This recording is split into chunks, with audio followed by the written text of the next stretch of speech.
وما يسوق الجالس سكرك كم سكرك كيلم كم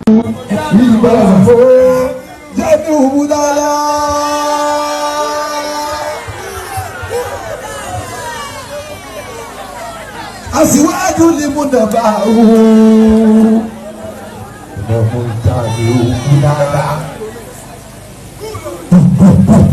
àfi bukiki ìjókòó lẹ àbọ̀wọ̀ abúlẹ́là. Alakbar.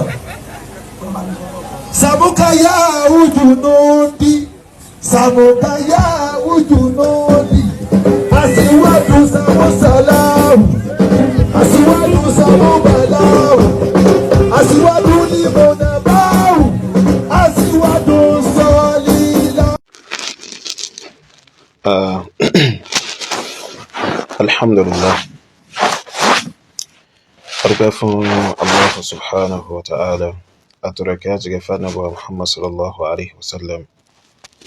Iki Allah azza wa jal. Aturali jatana kuma ban wa Muhammad.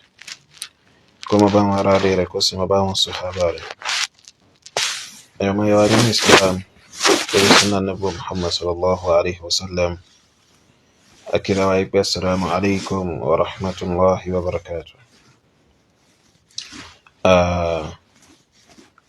Àbí Allah bá ẹ̀dá kójọ kó dákun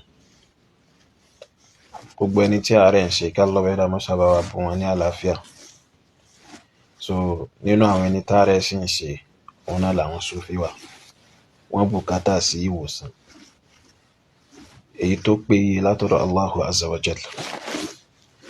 Eléyìí náà ní ìsìn ẹ̀yin Sufi ṣé wòlíì náà lẹ́pẹ̀ eléyìí lọ́dọ̀ yín? Ká èrè burúkú ńlá gbà ní Sufi. So wòlíì náà wọ́n pè léyìí lọ́dọ̀ àwọn Sufi o fún pé ó gbé àwòrán Jamiu Bulala sọ́nà, fún pé ó ń lo ìgbésí ayé Jamiu Bulala.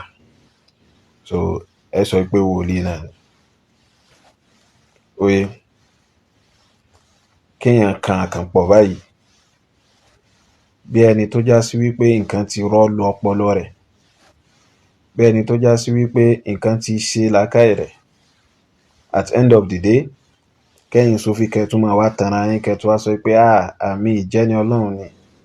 So ànábì wo nínú àwọn ànábì Allah bá ẹ̀dá àbí òjíṣẹ́ nínú àwọn òjíṣẹ́ Allah bá ẹ̀dá lẹ́gbọ́ tó ń múra bí irú ìmúra tí ẹ̀yin Sufi táwọn kan nínú yín máa ń múra jákujàku rédèrèdè yìí? So àwọn òjíṣẹ́ Allah bá ẹ̀dá ẹni tó mọ́ ni wọ́n máa ń jẹ látara ẹni tó mọ́, wọ́n máa ń wọ̀ látara ẹni tó mọ́.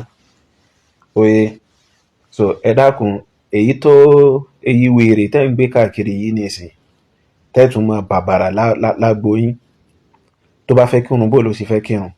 Ṣé gbogbo àwọn rédèrèdè pàǹtí ó sì ìranù tó kó sí sára yìí òun náà ni ó sọ pé òun fẹ́ fi kírun fọba tó dá? Ẹ kàn wá sọ Allah bá ẹ̀dá di nǹkan ṣeré. So ẹ sọ pé ẹ ń ṣẹ̀sìn, ẹ sọ pé ẹ ń ṣe ẹ̀sìn zúdù àsan òpùrọ́ burúkú. Ẹ wá sọ Allah bá ẹ̀dá di nǹkan táyín. So bàbá rẹ̀ lè fẹ́ fún lówó kó wá múra báwọn lọ bá bàbá rẹ̀ ò ní já lọ́rẹ́. Àbí olówó kan lè fẹ́ máa pínwó fáwọn èèyàn ládùúgbò kó wá múra báyìí lọ. Olówó mọ̀ wípé ibo lẹ ti rí wèrè, ẹ lé kó lágbo àwọn ẹni tá a fẹ́ bùn lówó. Ká tó wá sọ ọba tó wá dá wa tó já sí wípé kò dá wa nítorí nǹkan kan tó tayọ ká ṣẹ̀sìn fún. So ẹnìkan wà dúró báyìí wájú ọba tó dá yóò wá sọ pé òun fẹ́ jọ́sìn fọba tó dá, Allah bá ẹ̀dá ó wà gbà lọ́wọ́ rẹ̀. Ká èrè burúkú ẹ̀yin Sufi yìí ó lágbára gan, àfi ká Allah bá ẹ̀dá kó kàn ṣe gidi kó kàn ṣàánú yín. So àríyìn náà ni wọ́n ti máa ń rí àwọn oríranran wèrè kọ́lọ́kọ́lọ̀, wèrè oríranran àwòrán.